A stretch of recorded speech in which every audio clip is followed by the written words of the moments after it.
La verdad que el bloqueo sí está fuerte contra Cuba, porque los cubanos tenemos que luchar mucho para sobrevivir. Nos obstaculizan por todos los lados. Me afecta porque hay muchas personas sufriendo a mi alrededor y yo sufro con ellas. Creo que es algo que no hay palabras con que calificarlo. Muy malo, muchos años, mucho abuso.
El bloqueo desgarra, hiere en cada actividad de la vida de los cubanos y no deja de golpear ni un minuto. El bloqueo es una de las medidas de guerra de la administración norteamericana contra Cuba. Una de ellas, una de las que se instauró más rápido en un proceso de varios años, definitivamente. Me parece que el punto de partida tiene que ser la política agresiva que Estados Unidos ha desarrollado contra Cuba desde el mismo momento en que triunfa la Revolución Cubana el 1 de enero de 1951.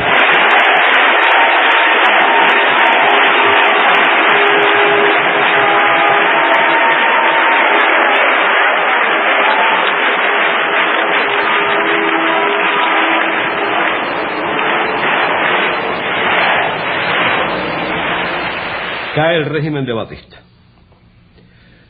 La noche del 31 de diciembre, aunque algunos se fueron unos días antes de los jerarcas de aquel régimen, esta gente se va llevándose plata.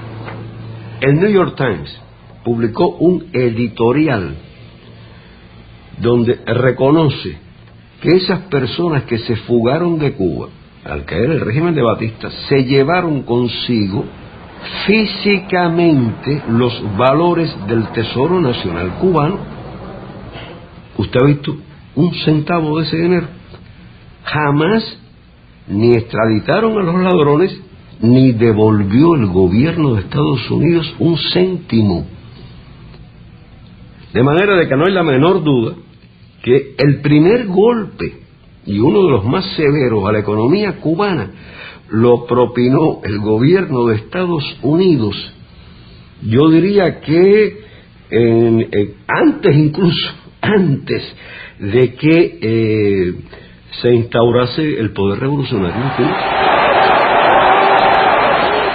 23 Guantánamo Sugar Company, 24 United Fruit Company. El bloqueo comienza con una idea de la administración de Eisenhower por derrocar a Fidel Castro en un plazo de 6 semanas. Definitivamente no lo cumplieron. Nosotros hemos tomado las medidas pertinentes para resistir y, óigase bien, para rechazar cualquier agresión directa de los Estados Unidos. Si hacen un bloqueo, van a engrandecer a nuestra patria, porque nuestra patria sabrá resistir. No hay duda que resistiremos cualquier bloqueo que pase.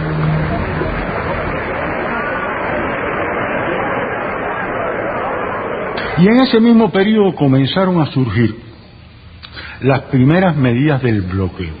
O sea, comenzaron por el corte de suministro de petróleo. Comenzó el gobierno de los Estados Unidos a rechazar crédito. Siguieron después por la prohibición de que las refinerías norteamericanas refinaran petróleo que no fuera norteamericano. Comenzó a reducir la cuota azucarera. Después suprimieron la venta de partes y piezas a las empresas cubanas. Imagínense ustedes, estamos hablando de un sistema industrial en los años finales de los años 50, inicio de los años 60, donde prácticamente toda la tecnología que había en Cuba era una tecnología norteamericana. O sea que hubo una conjunción en el tiempo entre los actos de sabotaje y los atentados y el inicio de las medidas económicas restrictivas contra Cuba.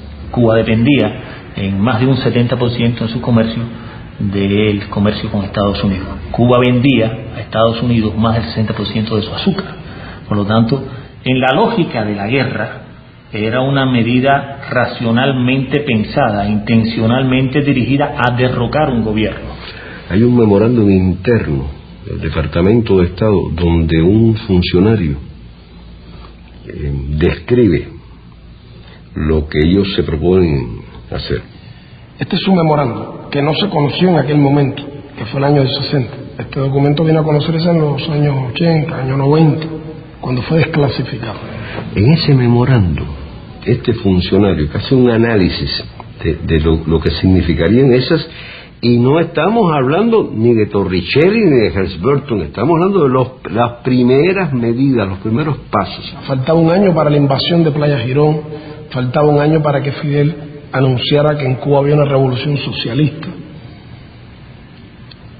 Decía, la mayoría de los cubanos apoyan a Castro. Era el documento preparado para el presidente. No existe una oposición política efectiva. Reconocía el hecho de que la revolución cubana tenía, como tiene hoy, un inmenso apoyo popular. De otra manera no habría podido sostenerse. El único medio previsible, decía, para enajenar el apoyo interno es a través del desencanto y el desaliento. Hay que lograr crearles desaliento, desencanto, basado en la insatisfacción y las dificultades económicas. Debe utilizarse prontamente, decía el subsecretario, cualquier medio concebible para debilitar la vida económica de Cuba, negarle dinero y suministros a Cuba, para disminuir los salarios reales y monetarios, a fin de causar hambre, desesperación y el derrocamiento del gobierno.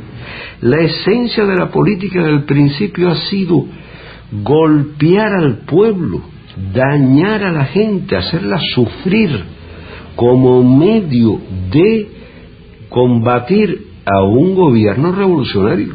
Hay que apretarles tanto, hay que meterle tanto vapor a la caldera hasta que estalle.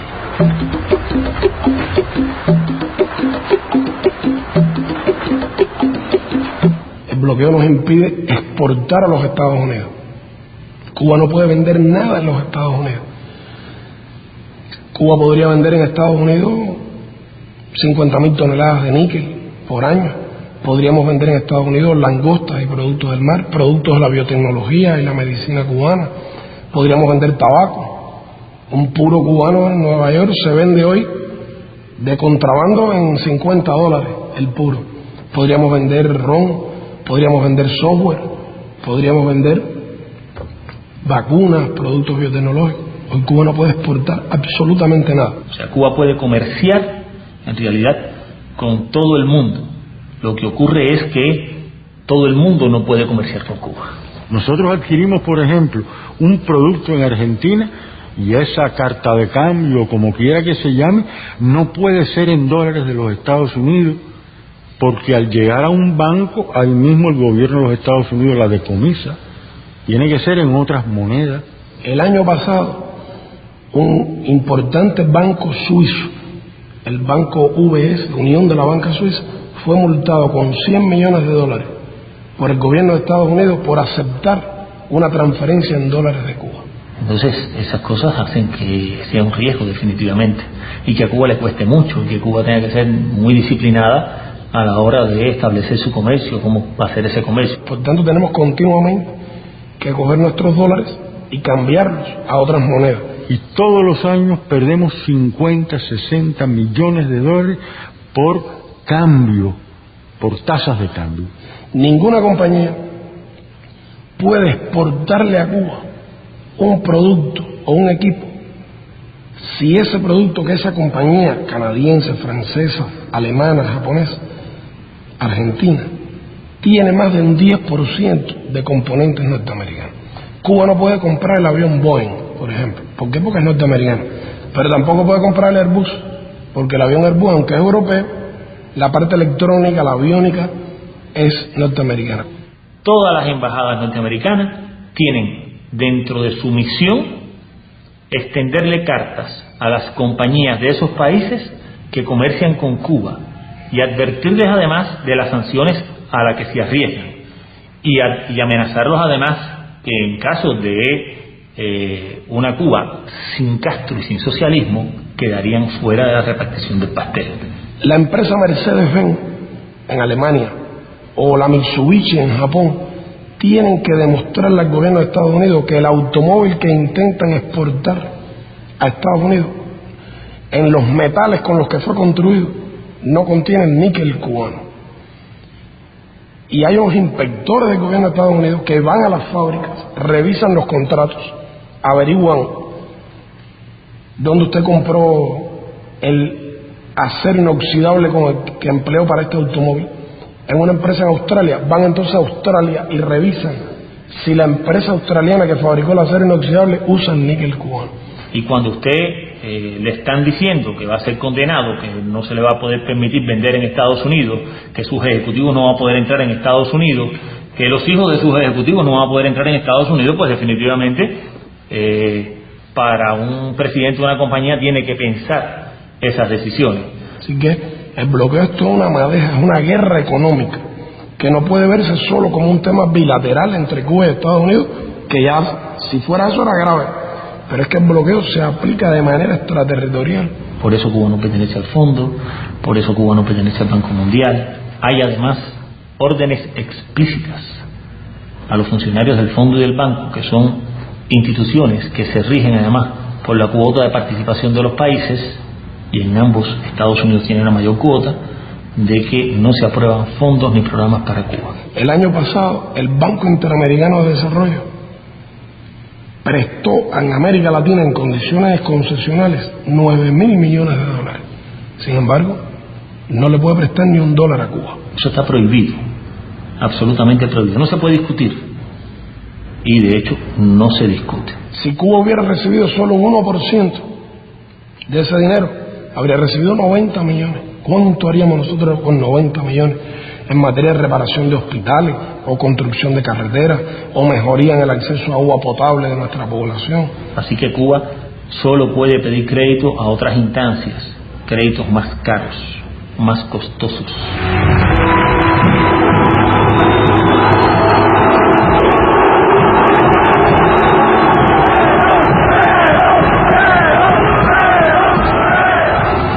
El bloqueo había sido roto por primera vez por la Argentina de Perón. Ya desde la época en que es Cámpora el presidente, se firman acuerdos muy importantes y se establece un gran impulso a las relaciones bilaterales entre Argentina y Cuba. El presidente Perón dio unos créditos a Cuba para comprar en la Argentina en el año 73, y Cuba fue a intentar comprar en la Argentina a filiales de empresas norteamericanas como la Ford, la Chevrolet, la General Motors y otras. No se podía hacer. Nadie podía venderle nada a Cuba, y mucho menos con asociados a empresas norteamericanas. Y Perón dijo que las nacionalizaba si no le vendían a Cuba. Estados Unidos se vio obligado a establecer esa excepción. Y vinieron para Cuba automóviles por primera y única vez en nuestra historia después de la Revolución, marca Chevrolet, marca Ford, equipos de refrigeración Frigidaire, equipamiento que se fabricaba por obreros argentinos con materias primas argentinas en la Argentina. Eso funcionó hasta la ley Torricelli. El señor Torricelli es el que pone fin a ese comercio con las subsidiarias radicadas en el exterior. Aquellos países en los cuales están asentadas esas subsidiarias, que aceptan que esas subsidiarias se rijan por legislaciones de los Estados Unidos aplicadas extraterritorialmente, en la práctica que están haciendo, están cediendo soberanía. Ese aspecto de la ley Torricelli y el otro aspecto, la prohibición a los barcos que participen en el comercio con Cuba, la prohibición a esos barcos a entrar a puertos norteamericanos. ¿Qué efecto tiene eso para Cuba? Que las compañías navieras no quieren enviar sus buques a Cuba. Hace muy poco hubo un contenedor de jugos naturales cubanos hacia Japón que salía en un barco y fue decomisado totalmente porque tocó un puerto en donde el barco podía ser decomisado. Ahora mismo andamos buscando buques para traer ganado en pie de Canadá hacia Cuba y no encontramos los barcos porque los barcos que están en la región no quieren. La ley Helms-Burton, a diferencia de la Torricelli, es una ley completamente concebida con relación a la guerra económica contra Cuba y a la guerra con Cuba en general. No es una ley de gasto de la defensa a la que se le agrega una sección sobre Cuba, es una ley completa, desde el título hasta el final, relacionada con Cuba. Intenta imponerle la ley norteamericana por sobre las leyes de otros países y por sobre el derecho internacional. Por eso es que presentamos cada año, desde el año 92, una resolución en Naciones Unidas que se llama Necesidad de poner fin al bloqueo económico, financiero y comercial impuesto por los Estados Unidos contra Cuba. Es un voto claro y preciso, es un voto contra el bloqueo. Y en el año 92, por primera vez, esa resolución recibió 59 votos a favor. Durante los últimos 14 años, el número de votos ha ido creciendo de manera sistemática y continua. Y el año pasado fue aprobada por 179 países, de los 191 que integran Naciones Unidas. Excelencias, en nombre de un pequeño país acosado por querer ser libre, les pido respetuosamente, una vez más, que voten a favor del proyecto de resolución presentado por Cuba. Muchas gracias. Vamos a iniciar la votación. La Asamblea está votando el proyecto de resolución A59L2 titulada Necesidad de poner fin al bloqueo económico, comercial y financiero impuesto por los Estados Unidos de América contra Cuba. Los representantes que estén a favor del proyecto de resolución A59L2 indíquenlo con su voto, así como los que estén en contra. Ruego a las delegaciones que confirmen que sus votos han quedado correctamente reflejados en la pantalla. The voting has been completed. The machine is locked. Se ha completado la votación, queda bloqueada la máquina.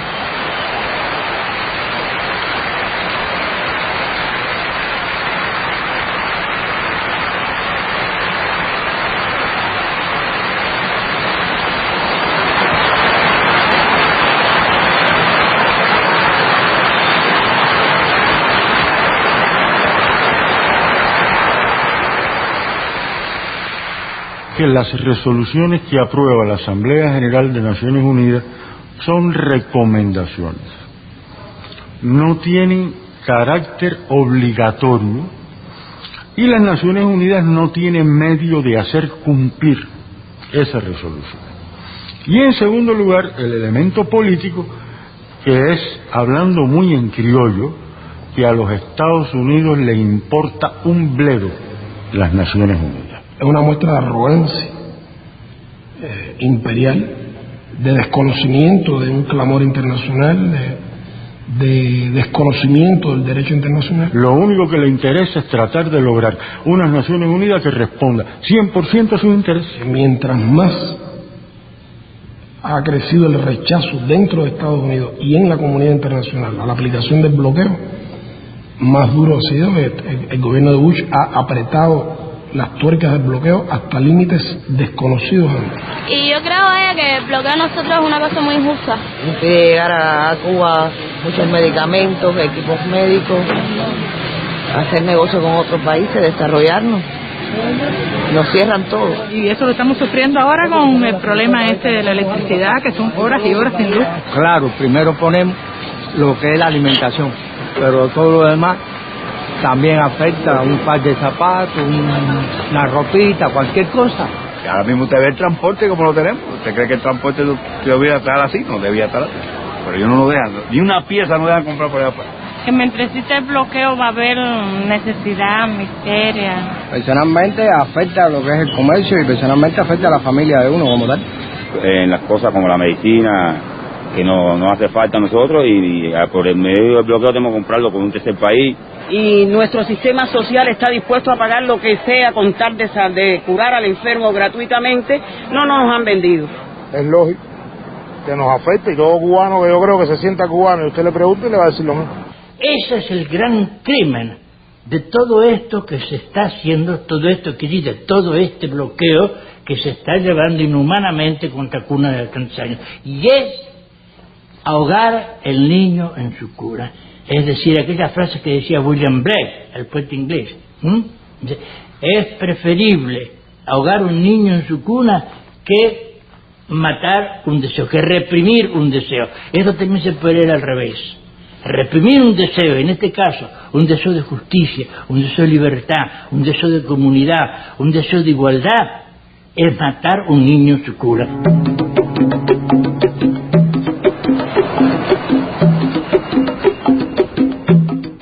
El bloqueo nos impide recibir turismo de Estados Unidos.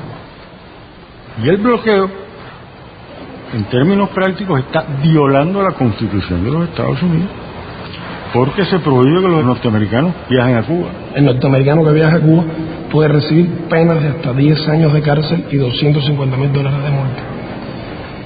Construir 100,000 viviendas nuevas por año en Cuba es algo que podríamos hacer con 500 millones. La vivienda es el principal problema que tenemos los cubanos durante muchos años. Los últimos 15 años no hemos podido construir las viviendas que necesitamos.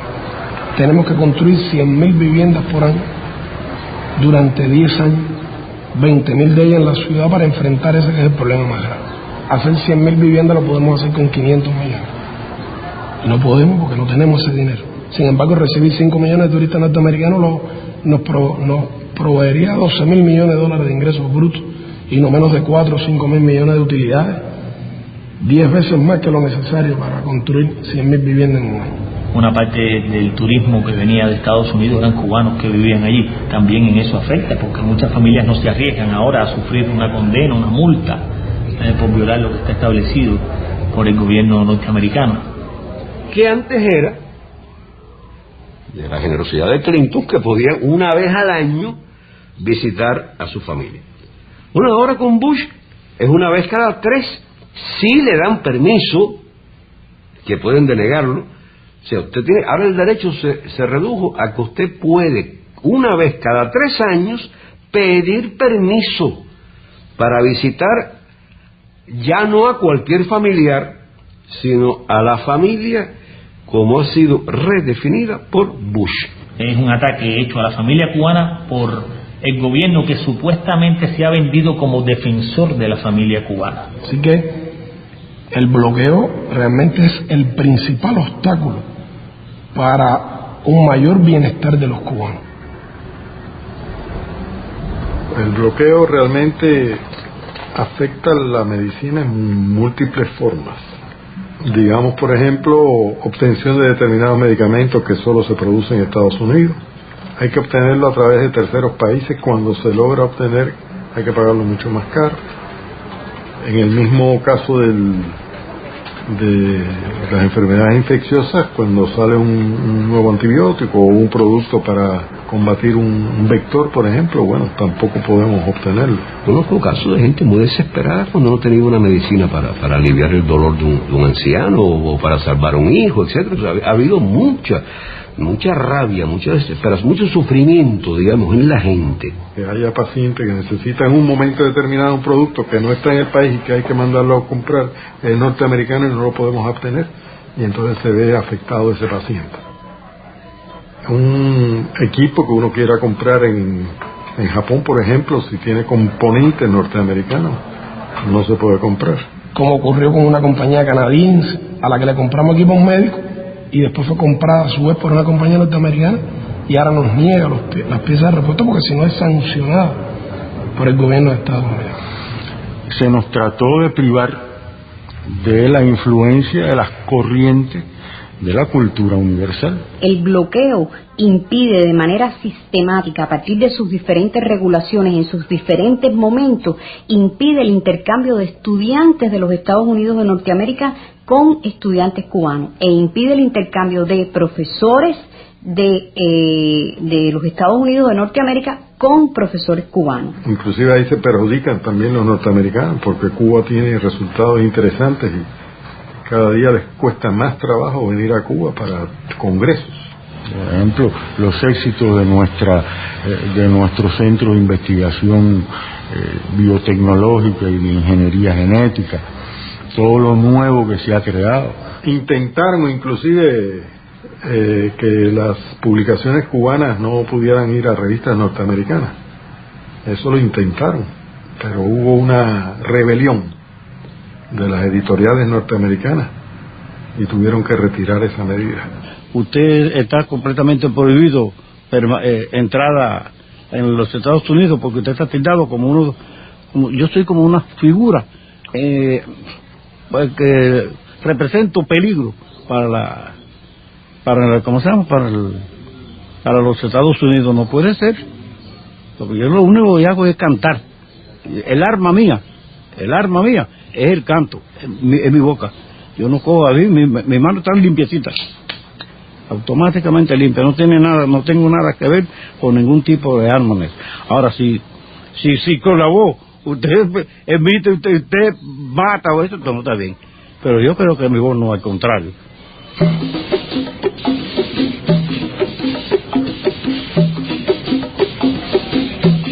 Nosotros no queremos que la prensa nos defienda. Nosotros queremos que la prensa cuente la realidad, para que la gente saque sus conclusiones por sí misma. Porque el peso del elemento de la manipulación mediática es enorme. Un argentino que se va para Estados Unidos, se dice el argentino emigra, o el mexicano emigra. Un cubano cuando va para Estados Unidos se dice huye. Aunque vayan por razones los dos económicas, deseando mejorar. Uno llega acá a Cuba en cierto modo hasta temeroso, ¿no? Porque se dicen tantas cosas que definitivamente no son ciertas. Para eso Bush ha dedicado 59 millones, que logran que los grandes periódicos, mucha prensa en el mundo, acepte publicar cosas contra Cuba, tergiverse, le dan dinero a Reporteros Sin Fronteras. De hecho, los 59 millones que le han dado a este año a esos grupos es mucho más que el dinero que Cuba dispone para enfrentar algunos de los programas con los cuales se benefician millones de ciudadanos cubanos. Artículos pagados en los principales periódicos, programas de televisión, eventos contra Cuba como el que se dio hace poco en la República Checa. A veces a nosotros nos dicen, regresamos a nuestros países, ¿no? Y la visión se nos ha abierto mucho. Y cuando uno empieza a hablar un poco de Cuba, es cierto que muchos te dicen, oye, a ti te han cambiado la manera de pensar, ¿qué te están diciendo de Cuba? Pero tendrían que estar aquí para ver lo que realmente sucede. Ha faltado que de verdad se reporte con objetividad, con amplitud sobre este tema. La gran prensa norteamericana evade contar esta realidad. Y a pesar de esa injusticia y a pesar, como decía mi compañera, a pesar de todo este bloqueo que le hacen a Cuba, es admirable la manera en cómo este pueblo puede salir adelante. Es una cosa muy muy interesante y cada persona que llegue a este país, creo que le hace falta muy poco tiempo para darse cuenta de la realidad.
me he reunido aquí con senadores, congresistas norteamericanos que han venido a Cuba defendiendo la política de la administración, pero han aceptado venir, y muchas veces, casi siempre hemos tenido una conversación más o menos en estos términos.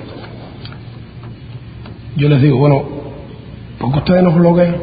Porque su gobierno intenta matarnos por hambre, por enfermedades, porque ustedes no reconocen nuestros derechos de pequeños países. Bueno, nosotros los bloqueamos a ustedes porque es que ustedes no son democráticos. En primer lugar, es una tontería, es una mentira, es un argumento carente de seriedad. Todo el mundo sabe, las Naciones Unidas, fuera de las Naciones Unidas, que Estados Unidos ha tenido y tiene excelentísimas relaciones con países cuyos gobiernos ellos mismos no describen como democráticos. ¿Y qué es lo que no les gusta a ustedes del modelo cubano? Bueno, no nos gusta que ustedes tienen un solo partido. Y bueno, nosotros creemos que si no hay más de un partido no hay democracia. La lista es muy larga de países donde no hay nada que se parezca al sistema occidental que ellos imponen como paradigma. ¿Cuántos partidos hay en China? Mire, China tiene un solo partido igual que Cuba, y sin embargo ustedes tienen relaciones, comercian con ellos. Bueno, pero es que China es un gran mercado. La lista es larguísima, y con todos esos países Estados Unidos mantiene excelentes relaciones. Pero mira, Arabia Saudita, ustedes critican a Cuba porque hay un partido, pero en Arabia Saudita no hay ningún partido, y hay otros países donde hay. Y en Arabia Saudita las mujeres no pueden manejar un automóvil en la vía pública. Bueno, pero usted tiene que comprender que es el petróleo, me dicen. Y relaciones sobre todo en lo económico. Es que la política exterior de un país no puede fundamentarse solo en intereses, tiene que fundamentarse en principios. Es la diferencia entre ustedes y nosotros. Tiene que haber una ética. Ellos nunca le han preguntado a ningún país cómo se organiza a la hora de apoderarse de sus minas, de su petróleo, de lo que les interesa. Por tanto, ustedes no pueden venir hablando de que ustedes quieren la democracia en Cuba, entre otras cosas porque ustedes no son precisamente un modelo democrático. Un país donde se necesitan 9 millones de dólares para ser elegido senador y más de 100 millones para ser presidente, no es un país democrático. Porque el sistema norteamericano realmente es para tontos. Sistema corrupto, carente de representatividad. El presidente se robó las elecciones una vez y se las robó la segunda vez, según muchos piensan. Y nosotros no aceptamos su modelo, reivindicamos nuestro derecho a tener nuestro modelo, nuestras elecciones, nuestra manera de gobernar nuestro país. Una de las cosas más simpáticas que me tocó vivir acá, bueno, y más leccionadora, fue que como yo soy padre de una cubana, y como ya vivo ya hace más de 5 años, me dieron la posibilidad de votar en la elección. Tú llegabas y ibas a los lugares públicos, ¿entiendes? La bodega, y veías la biografía de ella, una cosa pequeña, de una hoja tamaño carta, donde tú veías simplemente las cosas que él había hecho en su vida. Y tú el día de la elección llegabas y votabas, se comentaba, se discutía, se analizaba de por qué este otro candidato, ¿entiendes? Todo eso, pero nada de que él anduviera por las calles paseándose, ni que el otro candidato anduviera por acá ofreciendo cosas, no, todo lo contrario. Ahora tenemos un delegado que él, digamos, hace muchas cosas por el bar, pero es un tipo que nos deja su trabajo, que está todo el día trabajando y que llega después de cierta hora y te atiende en un lugar donde tú puedas hablar con él, o él va a ver cualquier problema que hay y te va a ver a la casa.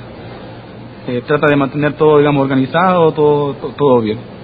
Si fuera una periodista norteamericana, estoy seguro que ya me habría hecho la pregunta, porque ellos lo repiten mucho. No, pero hay quien piensa que ustedes están muy contentos con el bloqueo, que ustedes no quisieran que lo levantaran.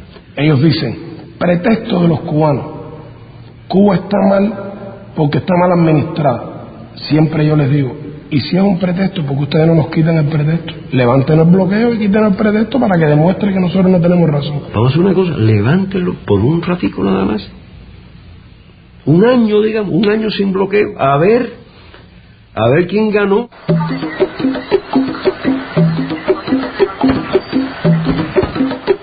Un tema insólito en la política de Estados Unidos hacia Cuba es que la política del gobierno de Estados Unidos hacia Cuba durante muchos años no ha estado cimentada en los intereses nacionales de Estados Unidos. Porque si Estados Unidos formulara una política hacia Cuba, bueno, no habría duda que fomentaría el comercio con Cuba, las relaciones. Las administraciones norteamericanas se han caracterizado, yo creo, en su historia por ser siempre muy pragmáticas. y manejan siempre esa filosofía de si no puedes vencerle, hazlo tu amigo, ¿no? En el caso de Cuba, ellos realmente lo han hecho siempre a la inversa. No han podido vencernos, pero no pueden ser nuestros amigos.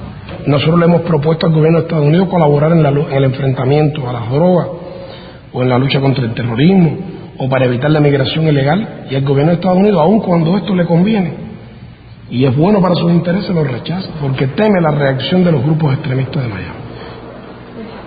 Esa emigración reaccionaria que vive del negocio de la política contra Cuba ha sido un gran perdedor durante 45, 46 años. Siempre han perdido, teniendo centenares de millones de dólares, siempre han perdido. Y lo que ha ocurrido es que la política hacia Cuba ha sido secuestrada por estos grupos terroristas cubanos, grupos extremistas organizados en Estados Unidos, que son apenas 20 o 30 familias cubanas, pero que son las que tienen el dinero, no representan los intereses de la mayoría de los cubanos que han ido allí, que han emigrado por razones económicas, sino que son los antiguos batistianos, los antiguos dueños, los antiguos explotadores y torturadores en Cuba que se fueron para ahí y que tienen gran influencia. No hay que olvidar que el hermano del presidente de Estados Unidos es el gobernador de la Florida. Y entre otras cosas, una de sus fortalezas está en sus relaciones tan estrechas con la parte más reaccionaria de la emigración cubana. Financian, participan en las campañas, por ejemplo, de los 40 nuevos diputados republicanos que fueron elegidos en noviembre, 26 sabemos que han recibido dinero de los lobbies cubanos de ultraconservadores de Miami. Pagando, además, deuda que ese gobierno tiene contraída con esa parte tan reaccionaria de la migración cubana en Estados Unidos, que vive del negocio de la contrarrevolución.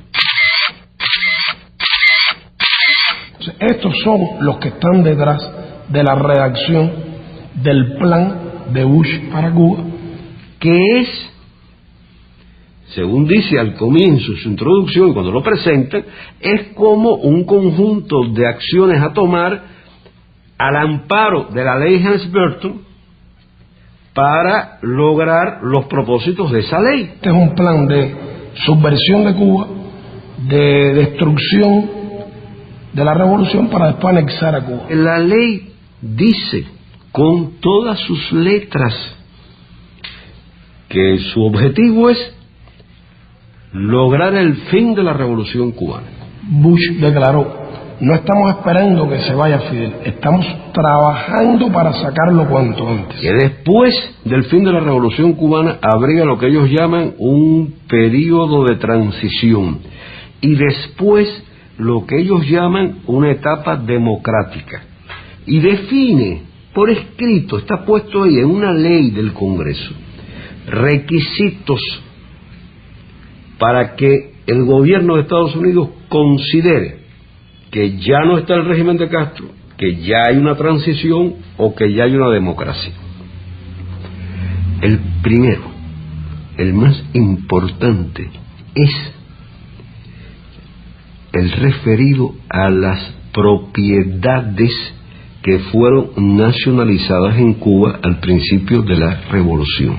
Estados Unidos nombrará en Cuba, después que logre derrotar a la revolución, nombrar un gobernador para Cuba y convertir a Cuba en una provincia de Estados Unidos. Desarmar todo el país, quitarle las cooperativas a los campesinos, quitarle la finquita a cualquiera de esos más de 100.000 campesinos que recibieron su tierra por la reforma agraria. Bush ha dicho: nuestra política hacia Cuba es el cambio de régimen. Por supuesto, desaparecería la educación gratuita, la salud, todo eso está explicado en el plan de Bush. Todo eso es violatorio de la Carta de Naciones Unidas, violatorio del derecho internacional. Un gobierno, por poderoso que sea, no puede arrogarse el derecho de cambiar las autoridades de otro país.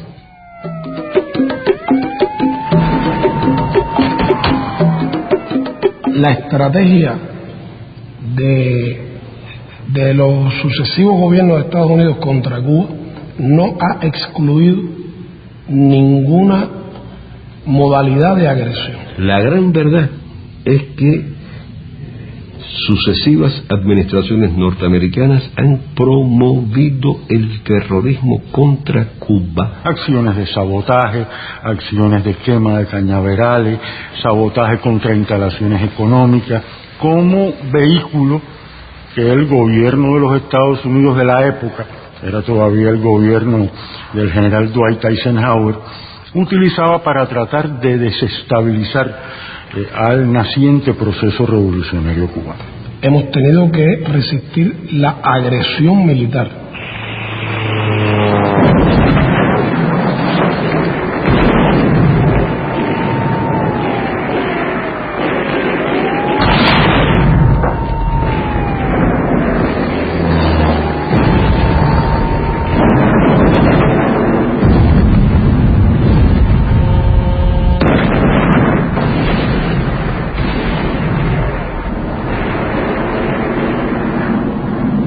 Cuba está a minutos de la acción de la Fuerza Aérea, la cohetería, de las unidades militares norteamericanas. Desde Estados Unidos han venido lanchas artilladas que han disparado contra poblaciones civiles en Cuba. Hemos tenido que soportar la guerra sucia, la organización por la CIA de bandas armadas que operaron en Cuba entre el año 60 y el 67, en que logramos derrotar, que llegaron a tener miles de hombres armados que asesinaron campesinos, asesinaron a jóvenes que habían ido a alfabetizar a las montañas y a las zonas rurales de nuestro país, estudiantes casi niños. En ese momento se creó la más grande estación de la CIA que ha existido nunca. Funcionó en Miami. Miles de cubanos fueron allí entrenados en técnicas de demolición, de sabotaje. Hubo el intento de asesinar al Che tirándole con una bazuca en el momento en que fue a intervenir ante la Asamblea General de Naciones Unidas en diciembre del 64. Otra vertiente más cercana es el apoyo, la financiación, el suministro y el aliento que desde el territorio de los Estados Unidos se ha realizado hacia grupos terroristas, tanto dentro de Estados Unidos como en otros países, para que actúen contra Cuba.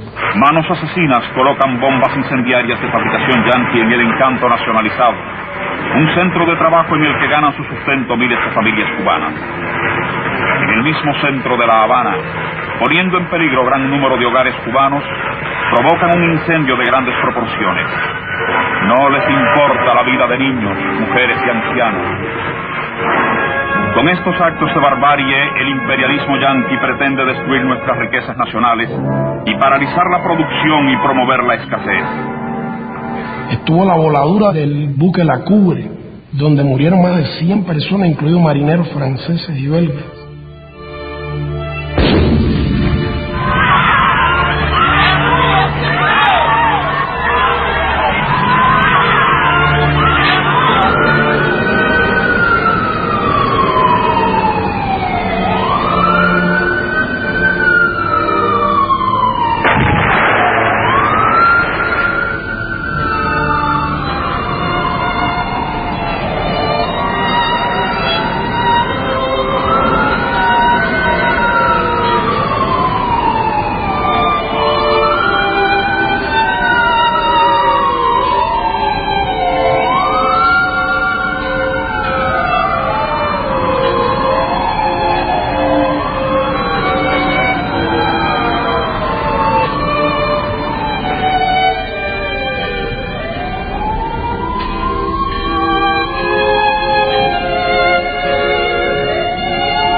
Por la soberanía, Estados Unidos por la intervención, Cuba por la cultura, Estados Unidos por la ignorancia, Cuba por los alfabetizadores asesinados, Estados Unidos por los asesinos.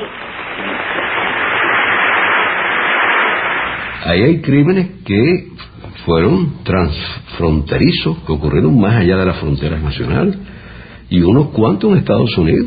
Mi hermano Eulalio emigró a Estados Unidos alrededor de los años 61, 62. Como emigraron muchos cubanos, formó parte del Comité de los 75, que fue un grupo de 75 cubanos, que fue una de las primeras visitas que hubo en nuestro país para lograr precisamente este acercamiento y la reunificación familiar y esta lucha de apoyo en Estados Unidos contra el bloqueo. Comenzó a recibir muchas amenazas y finalmente él es asesinado el 25 de noviembre de 1979 por Omega 7. Se organizaron más de 600 planes para asesinar a Fidel. Ha habido lucha biológica, agresiones en el terreno biológico, epidemias introducidas en el país contra las plantas, contra los animales. La epidemia de dengue hemorrágico, introducido con un virus de laboratorio. En menos de 3 años, 5 graves plagas y epidemias han azotado a nuestro ganado, a nuestras plantaciones y, lo que es peor, a nuestra población. La fiebre porcina, el moho azul del tabaco, la roya de la caña, el dengue hemorrágico y por último la conjuntivitis hemorrágica, que han causado considerables daños materiales y humanos. En el año 81 entra en Cuba en forma no natural el dengue 2. Este dengue 2 aparece simultáneamente en 3 lugares de la isla a 300 kilómetros uno de otro, y se produce una gran epidemia de dengue hemorrágico fuera de todo contexto epidemiológico de la región de las Américas, en donde prácticamente en toda la historia solo 60 casos de dengue hemorrágico se habían reportado en las Américas, y la epidemia cubana se reportaron 10.000 casos de dengue hemorrágico, con 158 muertos, de ellos 101 niños y 57 adultos, y un costo económico de $103 millones en 4 meses, pero logramos controlar la epidemia. En los años 90 comienza todo un complot para destruir el turismo hacia Cuba, que crecía en aquellos años. ¿Por qué vía? Por la vía de poner bombas en los hoteles. En el instante en que yo me percaté de que ya no había nadie, me levanté y me dirigí a poner el explosivo. Llegué, entonces me acerqué como que iba a pedir algo por si la gente me observaba allá, y me senté a ver si salía el bartender. Él no estaba en este momento acá, entonces yo ya traía abierta la maleta con el explosivo enfrente. Lo único que hice fue observar para los lados y disimuladamente saqué el explosivo y lo metí acá y le di vuelta, lo metí y le di vuelta acá. No es solo acabar con la revolución cubana causando hambre y desesperación al pueblo cubano, pero además también matando gente inocente. Hay miles de familias cubanas que perdieron un familiar. Más de 3.000 cubanos han muerto víctimas de acciones terroristas a lo largo de todos estos años. Eso es lo que se llama terrorismo internacional, que existió y que existe, que nació del patrocinio de determinados sectores norteamericanos, en los cuales los Bush ocupan un lugar privilegiado. En septiembre del 98 arrestan a 5 compañeros cuya misión fundamental en la vida era precisamente enviarle a Cuba esas informaciones, esos datos que hubieran podido ayudar a frustrar las acciones terroristas. El gobierno norteamericano conoce que existen porque Cuba le ha entregado información detallada de quiénes son, dónde radican, qué hacen, qué organizan. Sin embargo, nunca han hecho algo por protegernos, lo ignoran realmente. Nosotros cumplimos con el FAA. De hecho, yo me reuní con el director del FAA local de aquí, de Miami, el día anterior, y le expliqué que íbamos a ir en aguas cubanas y él nos recomendó que usáramos toda la discreción nuestra y no romper ninguna ley americana, y nosotros con eso cumplimos. ¿Crees que, o sea, tú estás convencido que no violaste ninguna ley americana? Yo creo que no, ninguna. ¿Y cubana? Esa no me importa. Estados Unidos miente cuando habla de una supuesta lucha contra el terrorismo. El gobierno de Estados Unidos transmite con emisoras de radio y con emisoras de televisión desde Estados Unidos, desde aviones de la Fuerza Aérea, tratando de borrar las estaciones cubanas, es decir, violando nuestro espacio radioeléctrico. La llamada Radio Martí y la TV Martí, esos dos engendros.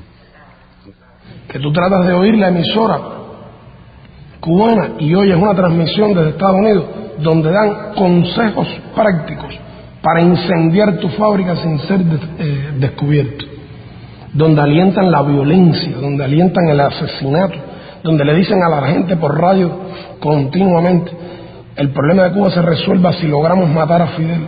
Imagínate, terrorismo mediático.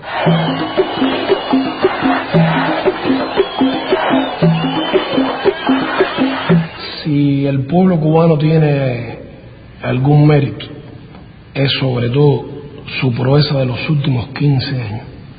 Porque durante los primeros 30 años de la revolución teníamos el bloqueo, pero teníamos las relaciones con la Unión Soviética, los países socialistas. Ellos compraron nuestros productos, ellos nos vendieron lo que Estados Unidos nos negaba, ellos nos dieron crédito, nos permitieron acceder a tecnologías que muchas veces eran tecnologías más atrasadas, gastadoras de combustible, pero bueno, eran las que podíamos, y así fuimos desarrollando nuestro país. Pero lo interesante es que cuando en el año 90 desaparece la Unión Soviética, desaparece el campo socialista con el que nosotros podíamos comerciar y protegernos, y nosotros nos quedamos solos de un día para otro, perdiendo los socios comerciales con los que teníamos el 85% de nuestro comercio. Entonces sí, Carolina, se probó si esta era una revolución verdadera con apoyo popular. Y en cuestión de horas, este país cayó en una situación muy difícil, que es lo que llamamos el periodo especial. Entre el año 89 y el año 93, en 4 años, el Producto Interno Bruto de Cuba cayó 35%. Imagínate que en Argentina, en todos los años de la crisis, cayó 22%. El efecto real fue un segundo bloqueo, porque de pronto se caen esos mercados, de pronto perdemos todos los suministros que estaban asegurados con esa parte del mundo. Las importaciones cubanas, que en el año 89 habían sido de 8.500 millones, cayeron a 1.500 millones. Se paralizó la agricultura porque no tenía combustible, fertilizantes, piezas de repuesto para la maquinaria agrícola. Se paralizó la industria. Hubo que empezar a buscar nuevos mercados donde vender nuestro azúcar, nuestros cítricos. Todo eso bajo la persecución del bloqueo norteamericano, que se hizo cada vez más duro. Fue entonces que vino la ley Torricelli para dar la última puñalada. La ingesta calórica diaria de los cubanos cayó de 3.000 calorías diarias a 1.900. Según la Organización Mundial de la Salud, no puede ser menos de 2.400 kilocalorías diarias. Imagínate qué restricción. Y sin embargo, en esos años en que pasamos hambre, de 800 medicamentos que en Cuba se usan, 500 no los había. No había cómo producirlo, no teníamos materias primas, se paralizó el transporte. Tú venías a La Habana y no había automóviles en las calles, 1 millón de bicicletas diariamente rodando en la ciudad. 20 horas diarias sin electricidad. Nos quedamos, como en la clásica imagen, agarrados de la brocha. Retiraron la escalera y no nos caímos tampoco.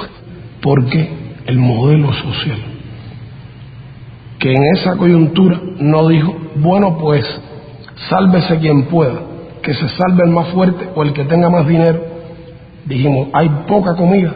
Bueno, lo primero es priorizar a la mujer embarazada, al niño recién nacido, al anciano que vive solo. Y no dijimos, bueno, pues privatizamos los servicios y el que tenga dinero que lo pague y el que no, bueno, que se adapte a la idea de que no tiene derecho.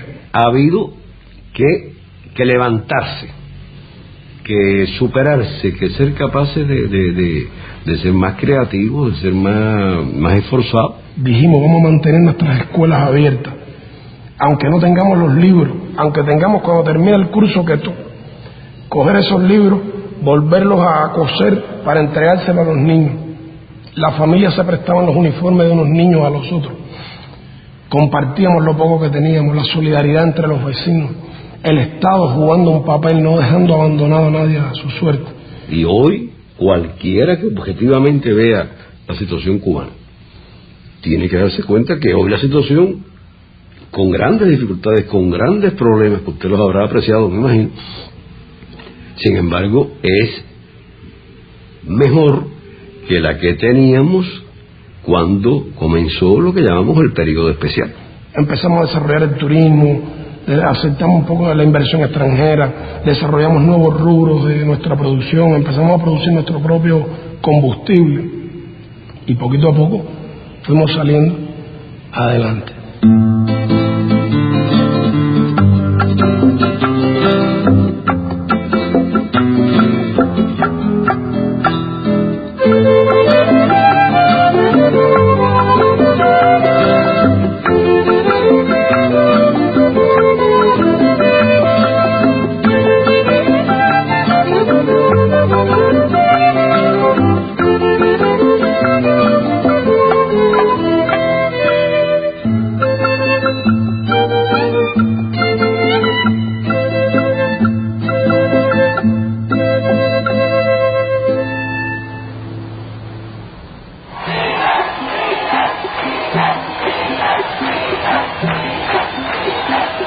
Después de la caída del campo socialista, Cuba tuvo que transformarse profundamente, tuvo que hacer cambios radicales en su economía y tuvo que empezar a conducir la economía de otra manera. Y tuvo que pensar, además de eso, en otros sectores productivos. La situación ha evolucionado gracias a la sabiduría, al esfuerzo, a una política muy consistente y sobre todo al esfuerzo de nuestra gente. Hoy nuestro país tiene grandes fortalezas, sin lugar a dudas, en un grupo de sectores que hace 15 años prácticamente no existían. La salud pública cubana, a pesar de las dificultades económicas, a pesar del bloqueo, tiene resultados muy relevantes, competitivos con países del primer mundo. Nuestro país ha tenido que hacer esfuerzos extraordinarios para, por ejemplo, aumentar la esperanza de vida de los cubanos, que ya sobrepasa los 75 años. Cuba cerró este año con 6.8 de tuberculosis, 6.8 por 100.000, y ahora nos estamos proponiendo eliminar la tuberculosis en Cuba, cuando hasta en los países desarrollados está aumentando la tuberculosis. Una mortalidad infantil de 5,4 por 1000 nacidos vivos, que es una de las más bajas del mundo. O sea que hoy en día, cuando usted analiza los indicadores de salud de Cuba, todos están muy por encima de la región y ya a nivel de país desarrollado. Tenemos un sector biotecnológico y farmacéutico, que es un sector de punta, que ya le transfiere tecnología y le vende tecnología hasta empresas norteamericanas. Hay una empresa norteamericana que se llama CancerVax, está radicada en Texas, que logró que el Departamento del Tesoro le diera un permiso para comprar tecnología cubana. Tecnología cubana para una vacuna terapéutica contra el cáncer. Cuba es el único país que ha vivido una crisis económica y social de esa magnitud sin afectarse los intereses, los indicadores sociales. En la educación ha sido igual. Hemos tenido que hacer esfuerzos enormes para poder desarrollar un sistema educativo verdaderamente universal y gratuito.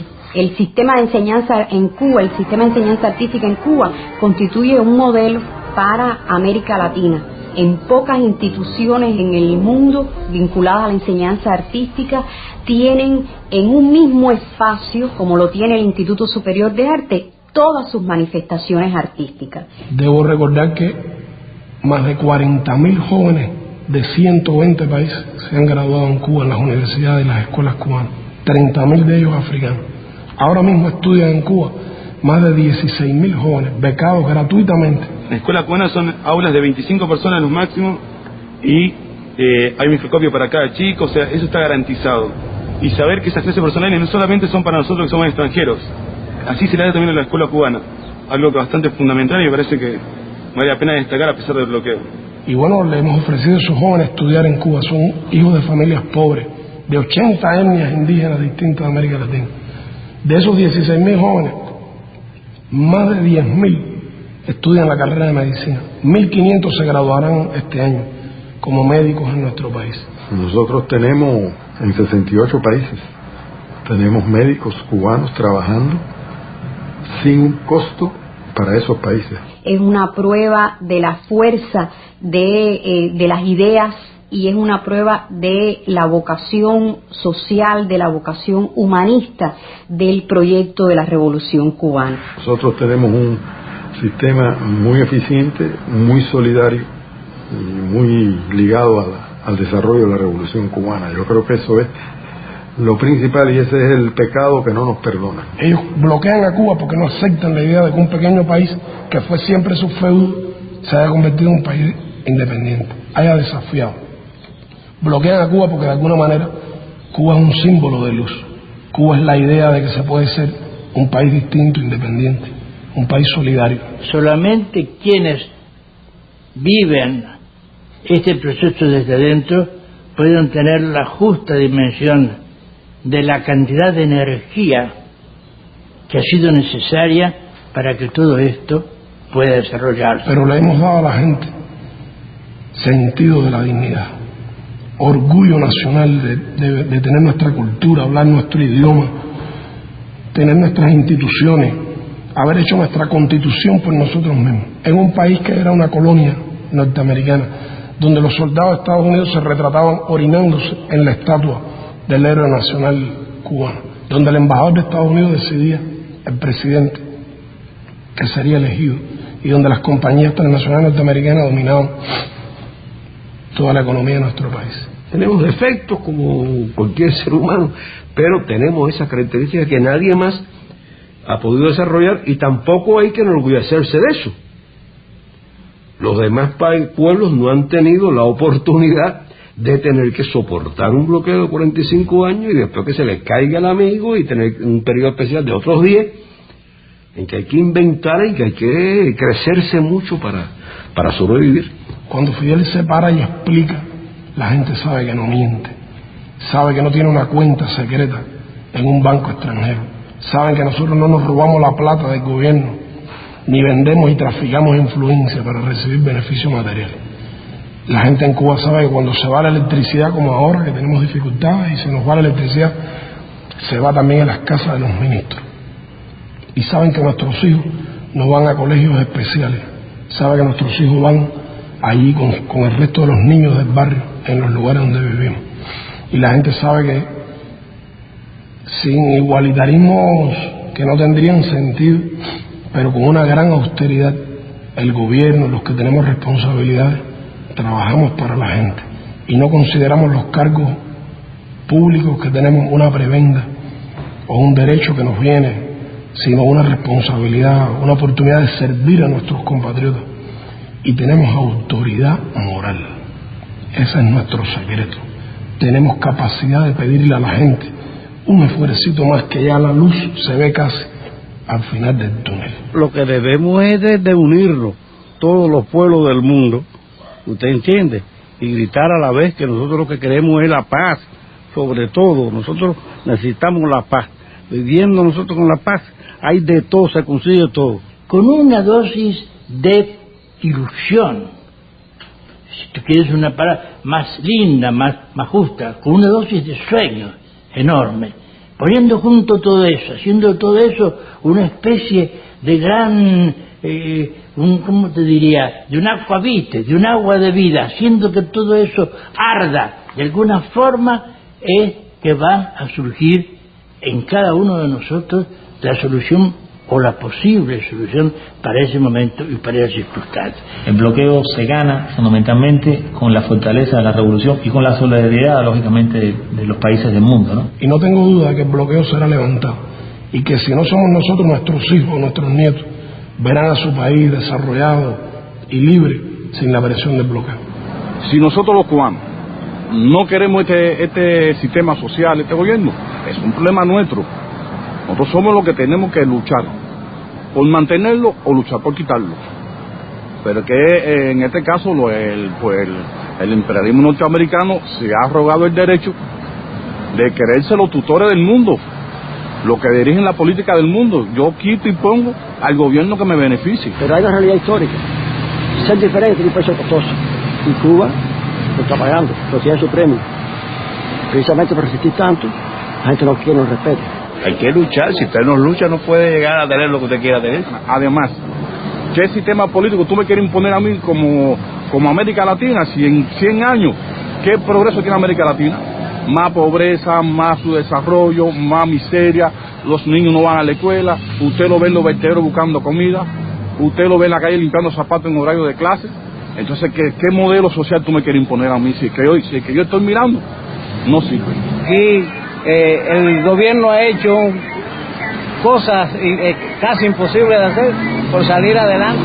Pero bueno, aquí estamos, con bloqueo y sin bloqueo, aquí estamos y seguimos para adelante. Porque no dejaremos que nos opriman ni nos destruyan por nada del mundo ni por nada.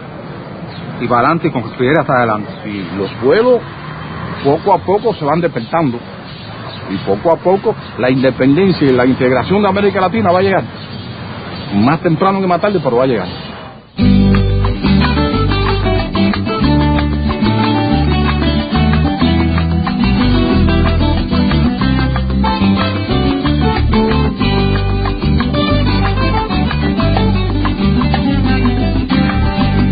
Foráneos más de uno ya llegaron, queriendo mercadearnos los sudores, pero sus matemáticas olvidan que dimos historia precolombina y no estamos pa' jueguitos de indios y conquistadores.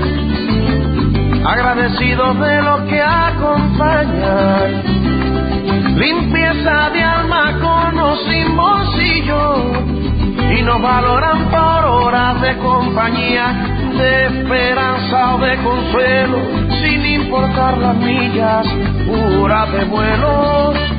Boca a boca se propaga este jaleo. Es el precio de vivir de este lado del bloqueo. Ni mejores ni peores que los demás, sin más gloria que tenernos todavía. Seguimos saludables de amistad, haciendo de la lágrima alegría. Pasamos de apariencia de extranjeros a la confirmación de nacionales. Para aclarar la duda de este verso, guajiros serios y heterosexuales. Por si las moscas.